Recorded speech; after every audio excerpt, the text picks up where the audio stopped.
And here it's important thing. When I decided I am not the job and I am not my results and I am not what my bosses see in me. And this was a life-altering moment for me. Finally, I became free. You had a 40% close rate in that guru. What were you doing differently? Here's the thing. I don't think that I did anything different, to be quite honest. AI won't replace great salespeople. It will expose average salespeople. Is there something that is broken about how companies approach business development right now? I believe that many companies still approach it too tactically. So it's often treated as a revenue-generated function rather than a strategic growth engine. When the team gets so excited about what they just built, but there's no product market fit validation, it goes for nothing. It could be the best product with the best features, but if it's not needed, if it's not validated, it's worthless. Hey everyone, it's Syed with Messy Growth. So today's guest is someone who has spent over 2 decades building, scaling, and reinventing businesses across industries, markets, and continents. I got Joanna Rybus with me. She's a strategic business leader and an operator who understands how to turn vision into execution. She's led business development, built and coached teams, designed go-to-market strategies, expanded companies into new markets, and most recently stepped into the role of head of business development at Wingle Group. Going to talk more about that. At Wingle Group, she is building the commercial engine for a real-time product and marketing intelligence platform. And over the years, she's worked across enterprise sales, client development, strategic consulting, and tech, including AI and, of course, data-driven environments. She's not just fascinated by emerging technology, she's focused on applying it to automate, innovate, and make businesses run smarter. What makes Joanna especially interesting is the combination of deep commercial experience and human insight. She's built sales machines, negotiated complex contracts, and entered foreign markets, and of course, at the same time, invested in communications and empathy training. Again, something I want to dig deeper into. It's a rare blend of structure and emotional intelligence. So today we're going to talk and unpack what it really takes to build a repeatable revenue engine, how to think about go-to-market from first principles, and what separates surface-level business development from real strategic growth. Joanna, welcome to the show. Thank you so much, Syed. Hello, everybody. Thank you so much for being here. And I'm glad we were able to connect and have this conversation put on the calendar. I have a lot of interesting questions for you. I want to start off with the first thing. So you've been in the business for over 2 decades. It's a lot of experience. Was there ever a time, and it's something I keep thinking to myself, like have these I might fail moments in your career? I certainly have quite a lot. So I just want to understand from your perspective, somebody whose experience is so expansive and so extensive. Have you ever had those moments? I'm crazy positive and I always look at the bright side of things. I don't recall any of those. Thankfully, I am not too serious about myself, about life, about other people, keeping the distance. And I think that helps me look at things a little bit differently and just stay, focused on things that are positive and looking at the positive side.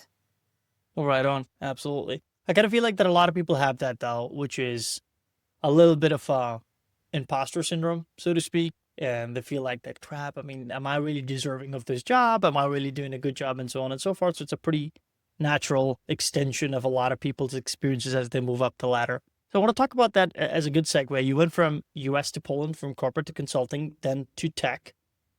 What identity shift was the hardest? Because I kind of feel like that moving places, countries, continents, then different jobs, it's an entirely different creature and a beast, so to speak.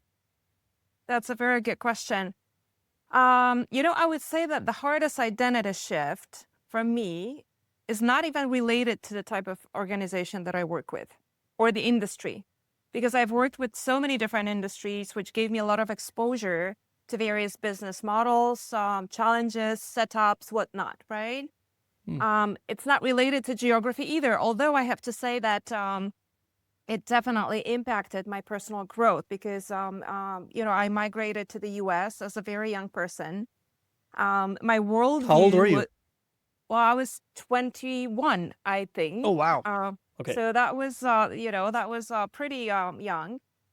And, my worldview was being formed on a foreign soil without the role models, my parents, for example, Right. without friends. So that was a very challenging phase of my life.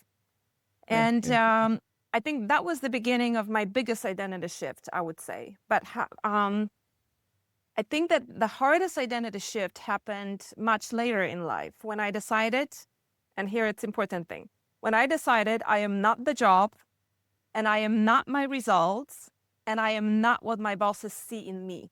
And this was a life-altering moment for me, I think, because finally I became free.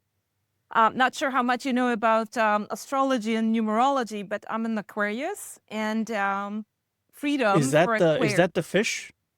This is not the fish. This is the guy Awesome. that, well, what? How can I explain it? I think it's before the fish. I think the fish is called Pisces, right? In the zodiac sign. Well, whatever. I know maybe three zodiac signs. I'm not very good So at that. Aquarius is the guy that carries the water. Oh, so there is some water involved there. So There's some okay, water that's involvement, yeah. But to an Aquarius, freedom is like the most important virtue in life, and that's how I actually feel. I want to be free myself, and I want other people around me to be free as well. mm, That was the hardest identity shift because it's not comfortable to be like this in the business environment. Lots of yeah, people do not appreciate it because you're not yeah. following the path, and so that was a critical moment for me, and everything started changing from then. Yeah. How does that shift come to be? I mean, is that something you have to put conscious effort into it? Or is that something that just naturally happens as you evolve and understand a little bit more about it, that a job is a job? I am me. I have to spend time with me at the end of the day, and I want to be somebody who gets along with me myself, right? Is that a conscious shift, or is it more about just transition that happens over time? Well, I think it's a little bit of both because you need to have the consciousness to see certain things, to observe, to reflect. If you don't do it, there's nothing is going to happen, right? And the transition is the result of a lot of different things that you actually take actions on. So things just don't happen to you. You need to put in some effort to make conscious decisions about yourself for the most part. That's Hmm. that's how I Hmm. see it. Yeah, I understand. I understand. I mean, that's what my first question was about, like I might fail moments, and it just makes a lot more sense considering that identity shift. Once you have figured it out that, hey, this is who I am, this is what works for me, everything else just becomes kind of like background noise. You start to make it, like you said, your boss's feedback. Sure, feedback of our work is important. You can always improve, and that should never be neglected. Yep. But about the fact that it's nothing is going to hit me on a personal level, I think that is a very powerful shift. Yes, Um, absolutely. Talking about that shift, I want to talk about, when did you realize you were actually very good at business development, not just doing it, but actually wired for it? I know exactly when I found out when it came to sales and customer success and essentially managing people. At least that's what people told me. I'm curious, what was that like for you? Okay. So I love this question because I think it's different for everybody. But to realize that you're good at something is one Mm, thing, but to go even deeper and realize that there's something actually built in your yeah. system that allows you to be so good is something different. So I think there are two moments that I recall that could indicate some sort of epiphany in this area. One Come was to Jesus moment. yeah. One was a few years ago when a friend of mine told me that they would buy anything from me, and that was after I called them up with another new and exciting project I was working on at that time. So that was kind of funny, but it was literally a very nice feedback, from somebody who is not even involved in business. It was actually a tech person. So imagine that. And another one was later on when I was working with one of the IT companies, and I heard from my then boss that they never, in the history of the company, they never met anybody who would, get onboarded and get up to speed so quickly. And I Yeah. actually, had this self-reflection um, moment back then that it was actually like that for me at every single company that I worked with. It's super easy for me to, in the Yeah. business development sales areas, of course, we're talking about, right? So Yeah. it was always a super easy shift for me. And that's when I realized that, man, there are some things that I need to embrace, learn, and I'm good to go. And the joy starts, right? So yeah, Yeah, those yeah, are the yeah. two situations that come to mind when I think about that. 100%. I think that's like the best compliment that you can get from leadership when they tell you something about that. Hey, in the history of the company, somebody has not been able to do that ever. I mean, in and of itself is validation, right? I know you talked about it earlier, not really seeking validation, but it's good to kind of be recognized for the effort that you're putting in because you could be good at something that it would come naturally to you, but that does not necessarily mean that you will put in the same level of effort to be great at it because you can be good Absolutely. naturally, but then of course you have to spend hours and hours and hours beating on your craft to be great um, Absolutely. for Absolutely. for for the most part. The I gotta get some lessons from you for sales, business development. the mindset helps though, so it's very important to work on the mindset. But I just wanted to maybe add a little comment here that for me, Sure. yeah, it's a matter of understanding the goal or the objective and learning the subject well enough so I can, start talking to people. And I think Yeah, that business development essentially is about talking to people. that's exactly it in a nutshell. And I think it's a lot to do with empathy, right? I know folks that say that it's very transactional. All you got to do is ask for money from people and be great at product. No, it's about empathy. It's about understanding people's I don't know pain points and try to figure out how exactly is it whatever you're doing can help resolve that. And if you can nail that, you have figured out half this magic to sales for the most part. Yeah, I, I, Um, I couldn't agree more. I want to talk about go to market a little bit. You're now building go to market from scratch at Wingle Group. If I may ask, what's the first thing you build? Messaging, ICP? If that is not clear, is it positioning? Is it outbound? Is it structuring the inbound? Like, how do you go about doing that? Because it kind of seems like you have a blank canvas, which in one part is exactly what you desire, which is freedom, which is Yes. great. But like, how do you structure that? How do you approach that from the get go all the way to the point where it's actually built and structured? Well, it's a very challenging but exciting process, I have to say, and I love Sure. doing it. Every time I have a chance to do it, I'm absolutely crazy about it. Um, the first thing that I build though is an Mm, understanding of what it is that we're doing and who can benefit from it, right? Because sure. that's the key. So essentially, I'm discovering a product market fit, and I'm testing. I'm playing around with ICP and positioning, and without it, it's really impossible to take the next step. Then goes the sales process, right? So putting together the right steps, picking the right channels for Hmm. communication, and messaging. Messaging is really key as well because I don't think that I'm saying anything that is unknown to people, but messaging needs Sure. to be totally personalized, right? It needs to fit the message needs to be right for the right person. And sometimes I feel that despite my efforts to put things in some kind of logical order, we do everything all at once. But then again, Mm, we are a startup, so it's not like, shocking.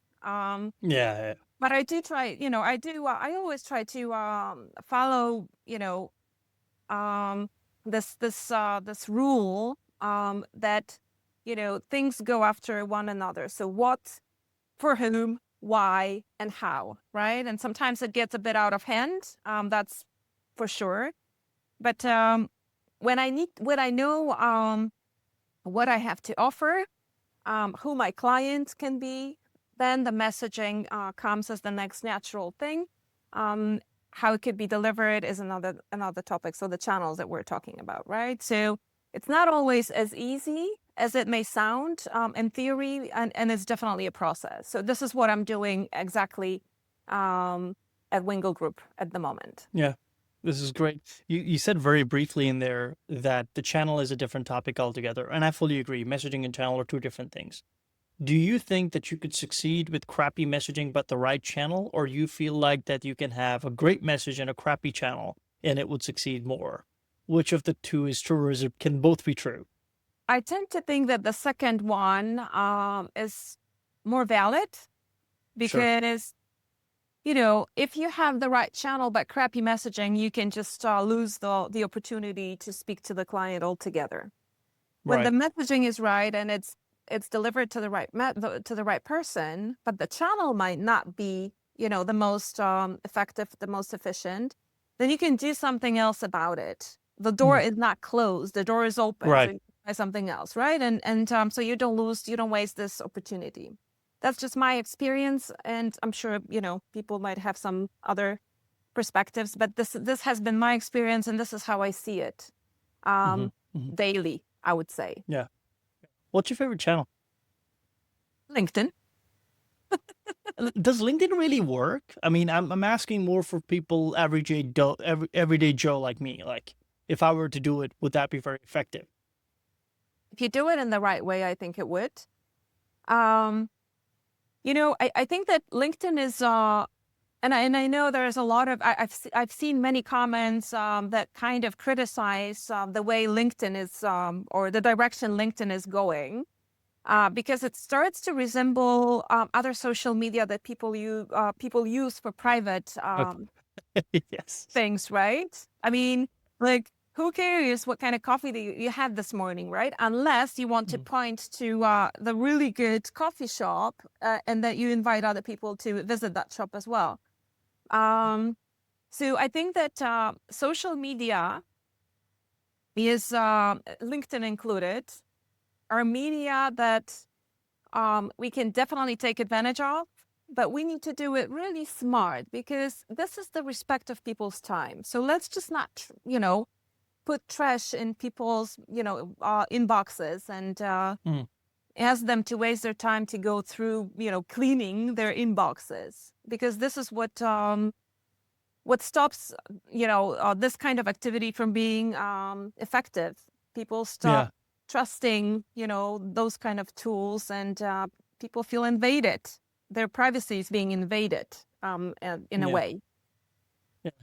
Yeah. 100%. I mean, it's ultimately just boils down to I've heard people complain on LinkedIn for I think about 15 years that I've been on LinkedIn or 14 years that I've been on LinkedIn, and they will continue to complain about LinkedIn. I think in any channel that you go in, you just have to go in with the right strategy, right messaging, have a strategy in terms of how you contact these people, not spam them. And I think you're going to go pretty far. Be that be email, cold call, outbound, or even LinkedIn, Snapchat, I don't know, whatever that you want to use. You just have to do it the right way. So I fully agree on that part. On the topic of, I kind of feel like that channels, messaging, very important. I hear a lot of founders say, hey, we need more leads. There are not enough leads. In your experience, what's usually the real problem?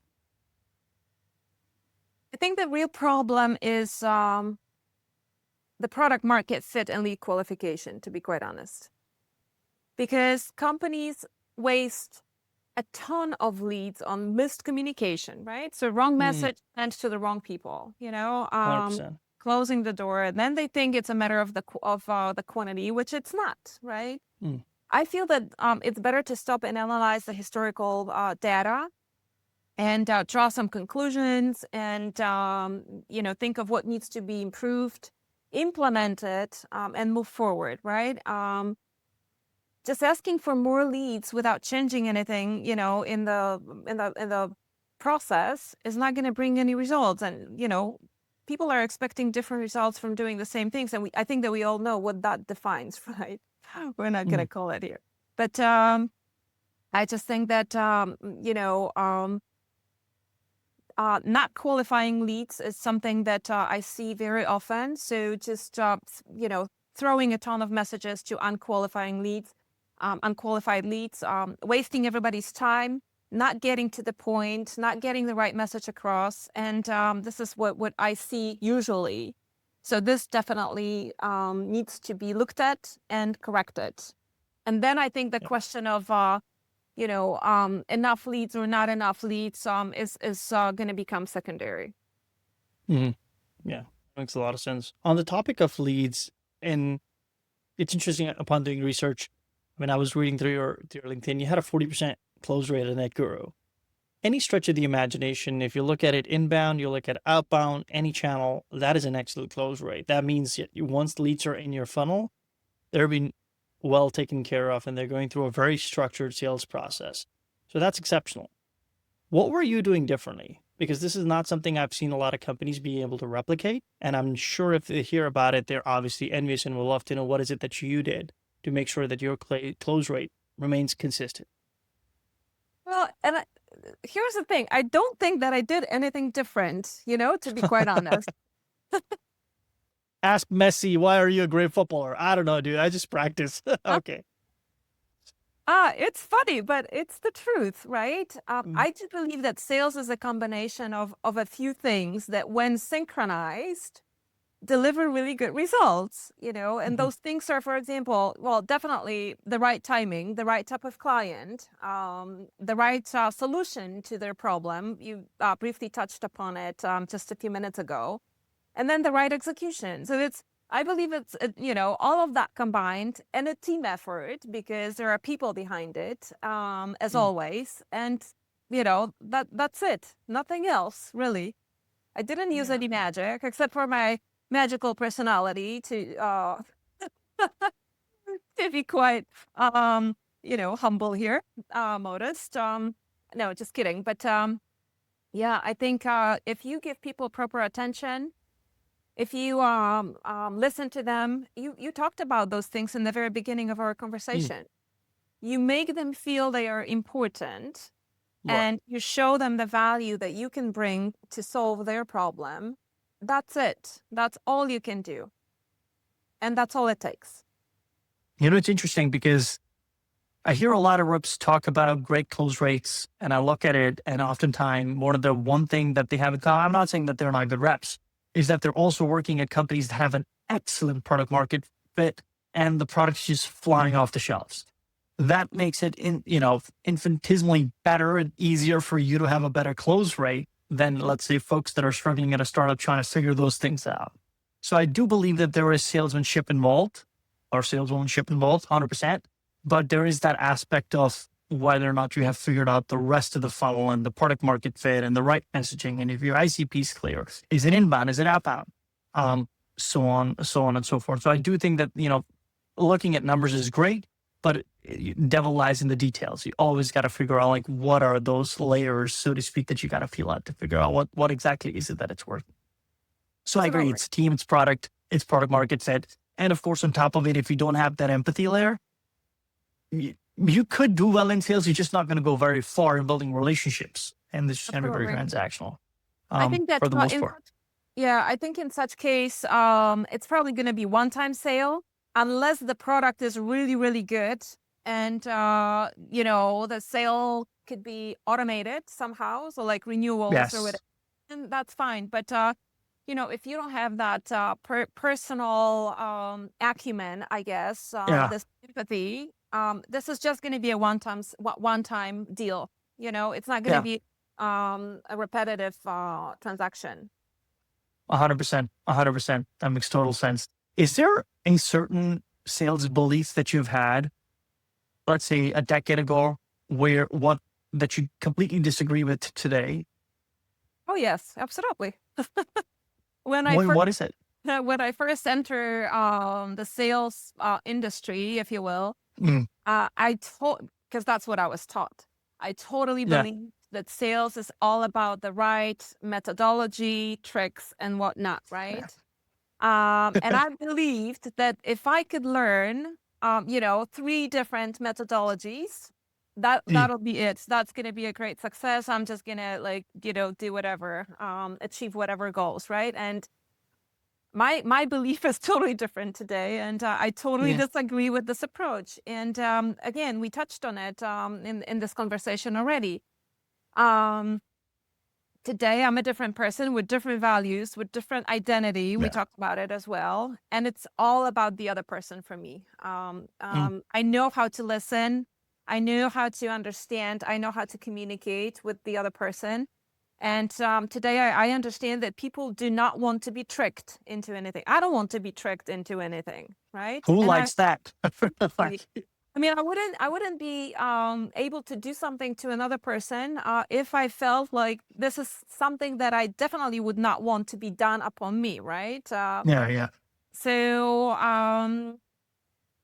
I hope it makes sense. And today, I think selling, you can sell while being authentic and transparent. Yeah. No hooks, Yeah. no tricks, no manipulation, none of that. Just giving people Yeah. value. And I think that's Yeah. it. I mean, I would argue even that if you're honest with people and straight up, they're going to trust you more and more likely to do business with you because of the fact that in the world, there's a lot of bad actors nowadays, right? Like in there trying to fleece people and everything. So if you just do the bare minimum, which literally we talked about building a relationship, being empathetic, Yeah. trying not to close that deal and really helping them with their problem, pain point, X, Y, and Z, Yeah. you're going to go very far. So I think in a lot of ways that the barrier to making good, being a good salesperson has never been lower Yeah. because of the technology you have in place, because of the fact that you can just be honest, just be straight up. And people like that. And just to give you a very good example, I had a rep that would write every single email perfectly. You know how that person would use Grammarly back when Grammarly was popular, ChatGPT wasn't really there, and the email were structured properly with capital letters and $10 words and whatnot. And I had another rep that would just write email like you were writing on your phone with mixes of like, scattered words, with typos and so on and so forth. If you were to guess which one had a better close rate, it's the one that was just writing casually, right? Like it doesn't really make a note. Hi, Joanna. This is like, no, none of that. Hey, checking this. What's the status on this? That's it. No best, no Syed, no best regards. Yeah. Because I'm inclined to believe it's because people trust that person more because it's more real, it's more human. Because Yeah. not everybody writes an email by saying, "Hey Syed, I hope you're having a great day. I hope you're doing well. I just wanted to check on the above." Dude, just ask me the damn question. I don't have to go Yeah. to paragraph third to figure out what exactly was your want or what exactly you're looking to get out of this whole thing. Absolutely. So Absolutely. um There is one, I guess, rule that I do agree with that you hear in the sales world today in maybe certain environments. And I happen to come across this, and I thought about it, and I agree with that. And that is, and you need to let the other person get to know you, like you, sure. then they can trust you. And when they trust you, they are more likely to buy, provided they need what you have, what you offer, because because you're going to solve some problem that they have. Yeah, that's the baseline, right? Like Right. that's the baseline. I mean, if you're in the market for apples, you're nicer to me, I'm more inclined to buy you apples, even if Yeah. it's like a couple of zloty extra Yeah. if you're charging me, because the experience is nice. But Yeah. like the baseline is the need and the want, right? For the most part. Yeah. Absolutely. So I think it's, you touched on a very important point in your example, because we should talk to clients the way we talk to people, period. Not Yeah. make anything else out of it. Be, direct, be empathetic, and just be human. Mm, And if you are a mm, nasty human, be a nasty human. I mean, obviously, there is no place for you in sales, because that's just not going to fly unless you have a yeah. product and you're the only person that has that kind of product. So, Yeah. Yeah. Yeah. Yeah. Yeah. I think that somebody who said that. I don't know where this proverb is from, but it said you can catch more bees or flies with honey than you can with vinegar. yeah, And I believe that you don't have to be an a-hole um, and to excel in this profession, or like be the wolf of Wall Street. You can just be a genuinely decent person, yeah. try to understand, and I think you're going to go far. So I wholeheartedly agree. Um, I do want to ask you something about business development. I kind of feel like that a lot of companies have a lot of different playbooks. A lot of the playbooks are kind of outdated now because of introduction of LLMs, different communication methods, different modes of communication. Is there something that is broken about how companies approach business development right now? Well, I don't necessarily think that it's broken, but I believe that many companies still approach it too tactically. So it's often treated as a revenue generated function rather than a strategic growth engine. And I see it all the time as well. And so a few things that I observe that I can share with you is, for example, short term, I call it short term revenue obsession. So that means that companies are focused on pipeline and numbers and putting a lot of pressure on salespeople, which, yeah, kills the strategic thinking, really. So it's not any good for, in the long term. So Yeah. that's one thing. Then confusing sales with business development happens all the time. I see it all the time. So BD is actually creating the market and not converting demand. That's very often Mm. confused. And it's used interchangeably. And I love, I have to make a segue here because I am being approached by headhunters all the time.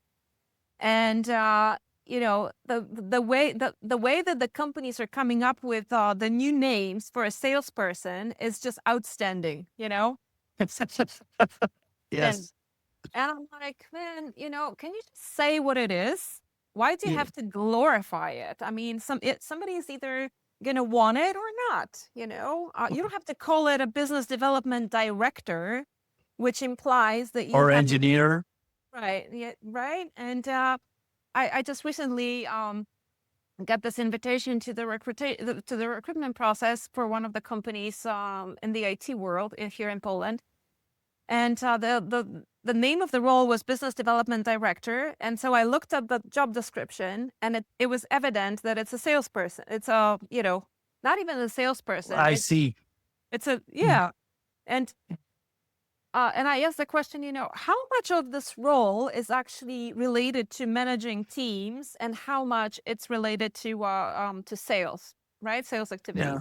And I got a response. Well, actually, it's generating leads, right? It's looking for new clients. I'm like, then why don't you say it? It's amazing.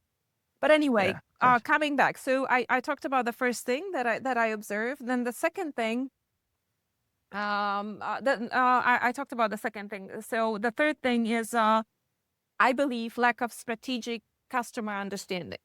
So Mm. it's been my experience in the past in very many companies that companies build strategy around internal targets versus the reality of the market. So companies were not responding to what the market needs. Companies were creating their own internal plans and goals and objectives, regardless of what the possibility was, on the market, really. So I think that's a very big point that companies should look at. When I was leading the market as a country manager, that was Western Union many years ago, I saw the growth accelerated only when we stopped chasing every opportunity. And Mm. instead, we became very deliberate about which segments we want to Focused. go. Yeah, we go after. And I think that companies that are winning today treat business development as a strategic capability. Right. So, that means positioning, partnerships, long-term trust buildings, so it's a lot of different activity, integrated different fields even. So that's what I believe the real competitive advantage is. Yeah. 100%. I want to talk to you about outbound. Um, when does outbound work and when is it just noise? That's a very good. That's a that's one of my favorite questions, I think, because based on what I observe and I experience myself as well, it's very apparent that there is a very thin line between when it is actually working and when it's not, or when it's even Mhm. being dreadful and damaging to companies. Because I think that outbound works when we have a clear ICP definition. So we know exactly what to say to whom, right? We know who our target client is, what their pains are. Again, you've touched upon that in the beginning. Their triggers, their timing. When we have this sharp value proposition, that's when it works. And when it doesn't work, when we do a mass activity, any message to anybody, generic, one size fits all type of thing. So Mhm. this is how I see it. Yeah. So I when think a it's lot of run, companies want to do, sorry. Good. No, just wanted to add that, it cannot be random. When it's random, that's when it's a noise, I think. 100%. I think a lot of companies want to figure out and nail about, they just are not able to do. And then there's just so much noise of numbers and metrics, and people are looking at it, but the needle is not really being moved. And it's just, it's frustrating for me to go ahead and see, because you can't perfect it. It's just like any other motion. It Yeah. can be perfected. But there has to be a time and place, and you have to put energy, and you have to be patient. You can't expect results in 2 weeks. That's asinine. Is that what it took you? Was that how long it took you to build the inbound funnel? I mean, Uh, unless you're lovable or a Lemon Labs, that makes sense. But if you're just a random startup, and no offense, it's going to take a lot more time than that. So why do you expect results to be super quick on the oh, outbound front? man. And you touched on a very important point, which is close to my heart as well, because patience is something that I teach everybody, Yeah, because you cannot rush things. There are certain things that need to take place because it's all yeah, a process, right? So things need to happen. Some things need to occur in order for us to go to the next level. sure. There's no way typically to to bypass it, especially for a company that is just entering the market. Maybe for more established companies that um, want to introduce a new product line or product category or whatever Sure. solution, maybe it's different because they already have a brand awareness, a client Of course. base. They can easily leverage that, right? But when the company is new, it's a whole different story. Yeah, yeah, 100%. It's something I guess everybody's got to practice, especially in sales. You Yeah. can't rush things. You can't just rush the process. It takes time. Yeah. Um, I want to ask you something. I work very closely with product teams. I'm sure you do too. Is there a red flag that you see in early stage product teams that you wouldn't typically see at a very late stage company or a scale up for the most part? Yep. I think the biggest red flag I see is when product teams get more excited or when they become product driven and not problem driven. So Oh, right? So when teams that get should be printed on t-shirts. when the team gets so excited about what they just built, but there's no product market fit validation, you know, it goes for nothing. It could be the best, product with the best features, but if it's not needed, if it's not validated, it's Yeah, worthless, yeah, So yeah, you all of a sudden you are left with this big investment of time and money in creating something that is just not needed in that form, right? So vision is essential, I think, but validation is what turns vision into scalable business, I think. yeah. A very um, a product person that I respect quite a lot told me once that if you're building a feature or let's say a certain part of the product, you have to ask yourself two questions: Is this going to drive? Is it going to drive demand, or is demand driving this? Right. Because if it's the first one, then you're betting it's a coin toss. But if it's the second, chances of success are a lot higher because there is an actual demand for it, which makes things a lot more easier, right? I think to echo what you're saying. Yeah, absolutely. Um, it wouldn't be a conversation with sales folks and business development if it doesn't involve AI. So I guess I will just say it out loud. If someone were to tell you, and I've seen this on Reddit, on LinkedIn, and just about every single platform that I am active on, everybody's saying, or a lot of the people are saying that AI will replace sales. What's your reaction? I'm totally okay when I hear that because I think that sure, in certain areas it will.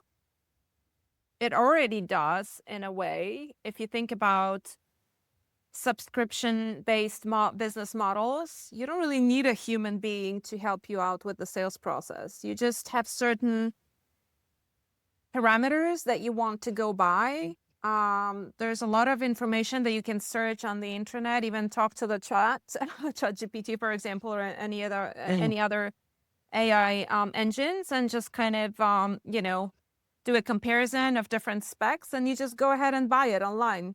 Convenient, easy, quick, not a problem. But I think that, and I'm using this. I prefer to do shopping this way for certain things myself. Like, um, just be done in like 2 minutes, right? That's perfect. But when it comes to consultative sales, Yeah. and I think B2B for the most part, in terms of customizing something and in terms of addressing some need, which is a little bit more complex, and it involves not just physical or whatever parameters, but something else. I think it's still human to human. So I think that we don't have to be worried about this area to be taken over by AI completely. I would say that AI is most likely to take over the repetitive tasks, admin tasks. But I mean, people talk about it a lot, so it's not a surprise. But I think humans are still going to be looking for other humans to interact with, because it's Yeah. about trust, it's about risk mitigation, it's about strategic judgment. So I don't think that we have to be worried about it. And I saw this sentence in some place, I cannot remember where, but it said, AI won't replace great salespeople. It will expose average salespeople. I Mm, think mm, that could yes. potentially be true. Yeah. And I also think that for us, it's a little bit more exuberant and visible because we were in the industry. And I was reading this stat that I think it was like 89% of the world hasn't even touched AI just yet. But if you were to look at the lens and echo chamber of LinkedIn, you'd think that every Tom, Dick, and Harry is using ChatGPT and Claude coding on their, spare Mac minis. Yep. Majority of the world doesn't even, and so what? They don't have jobs. Of course they do. So I think there is a microcosm here, and you just have to look at it. But I 100% agree, because if your competitive edge was you being able to talk to people, now you have to be a little bit more than that for you to be a pioneer or a great salesperson or a good salesperson for that matter. Yeah. So totally agree. Um, I want to talk to you about, we talked about your experience is extensive.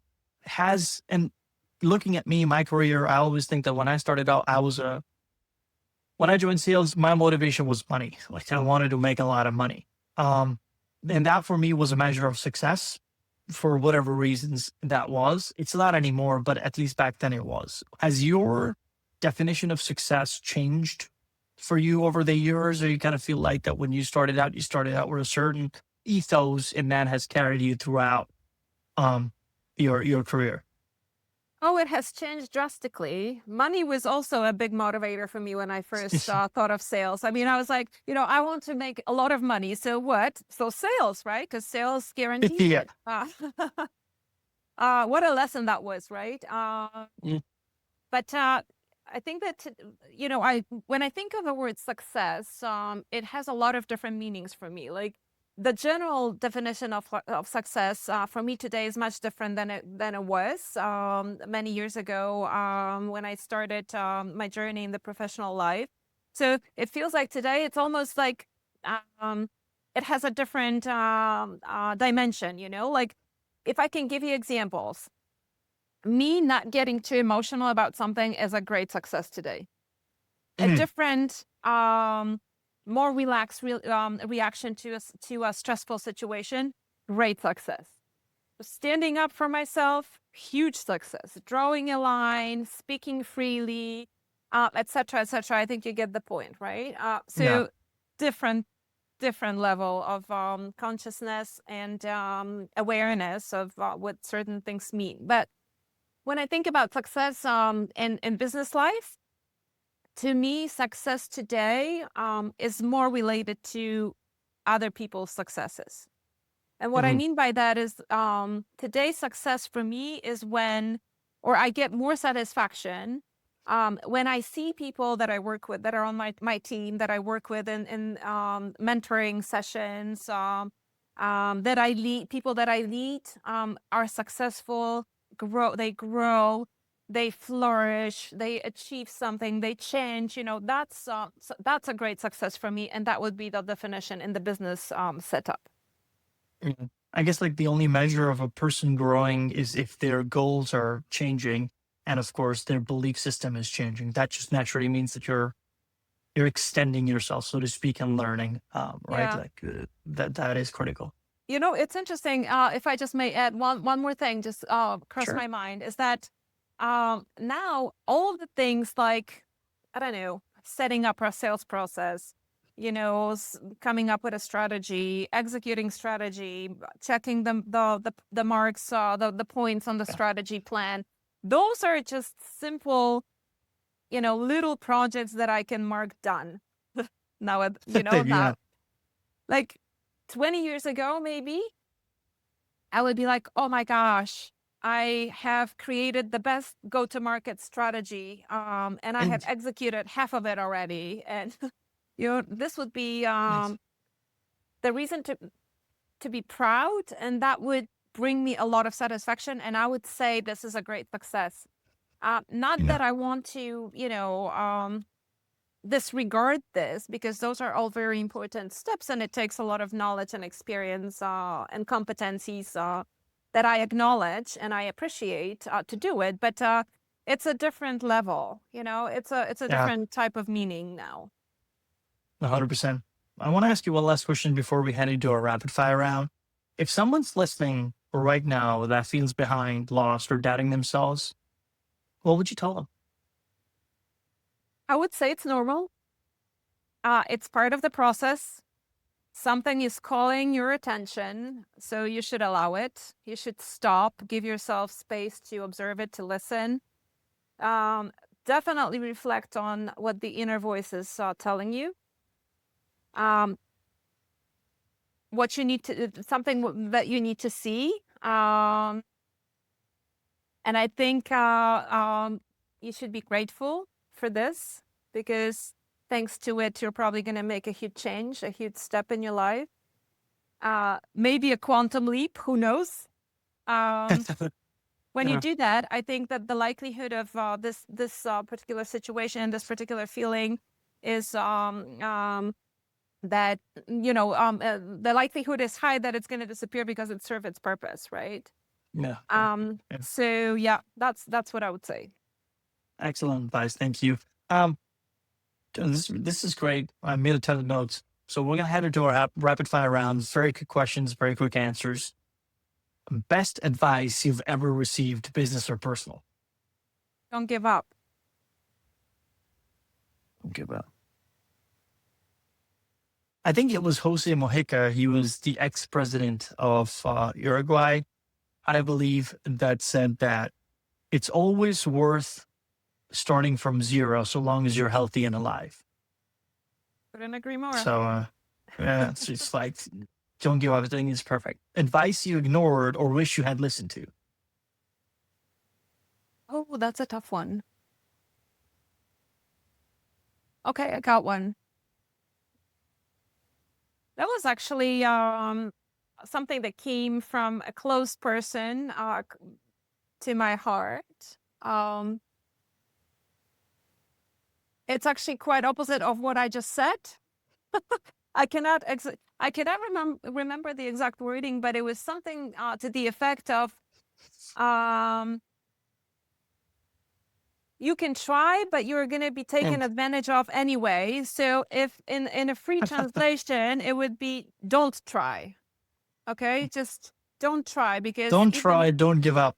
yeah, right. I mean, it's like, Two opposites. Okay, it's but two I get it. I opposites. understand it. I know what the underlining message is. I understand that part. Cool. Yeah. That's interesting. What would you tell your younger self, say 7 to 10 years ago? Be more courageous and follow your dreams. That's a very good, solid advice. An ongoing challenge in your current work that keeps you up at night? Um, yes. And I think the biggest challenge is the intensity, and complexity of topics that are on my plate. Mm. Fair enough. Well, I hope you get to get answers for them. And weather is getting better, so that always helps with the complexity of matters at hand. um, I'll just Your spend more favorite time restaurant? outside. There you go. I actually can see sun in the background. That's Good. perfect. Yes. Your favorite restaurant or meal or spot in Poland?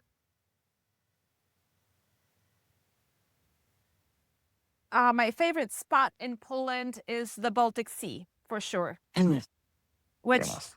as you know, I'm moving towards Yes, that yes, direction yes. pretty soon. So Yeah, yeah. I'm jealous, but hey, it is what it is. that's I right. really like it. One tool that you swear by and you cannot live without. Cool. As an application.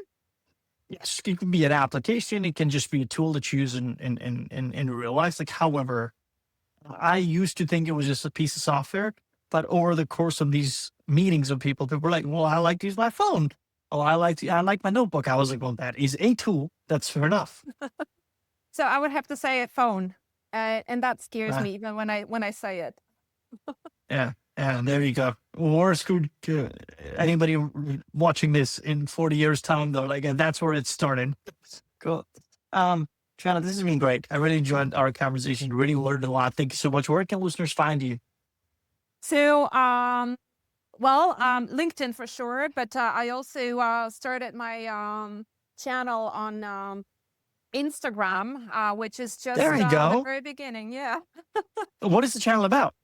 Well, it's about mentoring because I mentioned mentoring offering for Mhm. throughout our conversation here, but I am on the mission of helping women to rediscover women over 40 to Mhm. rediscover what brings joy to their life professionally as well. So I'm combining, personal development with Yeah. business in my work because a lot of women that I work with are kind of tired and burned out in their current, roles, and so they are looking for something else to do. And there's a lot of different aspects in Yeah. women's life at that point, but Yeah. I'm helping to rediscover what they could be doing, in the next Yeah. chapter of their life. Well, that's noble work. And I keep my fingers crossed for that. And I hope this goes great. Thank I you. kind of feel like that at that you mentioned 40 plus, and I think it's similar in the sense that you've been doing it for such a long time, fatigue, burnout, and everything kicks in, and you have to redefine yourself in a lot of ways. So, like I said, this is great, and I hope this really takes off. Thank you. Um, so one last question, Yana. We already talked about the upcoming project. What is it called? The channel. The channel, Mm-hmm. it's just my name, Joanna Oh, your name. underscore Joanna Rybus. Rybus. So if That's anybody it. needs to find that, they can go ahead and I'll plug it in. Of course, hopefully that will help. Thank you for sharing. Really, really excited. Really happy to hear and have a chat with you, Joanna. I really appreciate you coming on. Folks, if you got value out of this, share it with someone who needs to hear it. I'll see you all next week. Thanks so much, John. Thank you. Bye. Take care. Bye.